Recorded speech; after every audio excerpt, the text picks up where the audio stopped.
ബെൻസിൽ പോകുന്ന ഒരാളെ ജയിപ്പിക്കണം എന്നുള്ളതല്ല, പണമുണ്ടാക്കാൻ അറിയുന്നവനെ ജയിപ്പിക്കണം.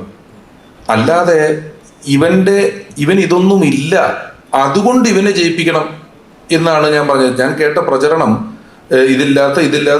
ഇതില്ലാത്ത ആളെ ജയിപ്പിക്കൂ എന്ന് പറയുന്നത് ഒരു മെറിറ്റായിട്ട് നമ്മൾ കണക്കാക്കരുത്. ഇതൊരു വലിയ സംഘാടനമുണ്ട്. ഒരു MLA അല്ലെ ഒരു MP എന്നൊക്കെ പറയുന്ന ആൾക്ക് ഒരുപാട് പേരുടെ നിത്യജീവിതത്തിൽ ഇടപെടാനും സംഘാടനമൊക്കെ ഉള്ള കപ്പാസിറ്റി വേണം. അപ്പം അങ്ങനെ വലിയ തോതിൽ ചെയ്തിട്ടുള്ള ഒരാൾക്ക് സംഘാടനം സാധ്യമാണ്. നമ്മൾ ജനാധിപത്യ രാജ്യത്തല്ലേ, ദുബായിലെ ആളുകൾ സുഖമായിട്ട് ജീവിക്കണല്ലേ.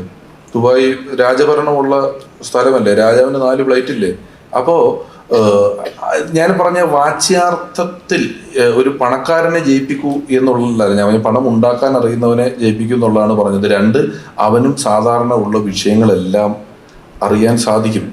അവർക്ക് സമൂഹത്തെക്കുറിച്ച് വ്യക്തമായ ബോധ്യമുള്ളത് കൊണ്ടൊക്കെ തന്നെയാണ് അവരങ്ങനെ നിൽക്കുന്നതും എത്തുന്നതും എല്ലാം.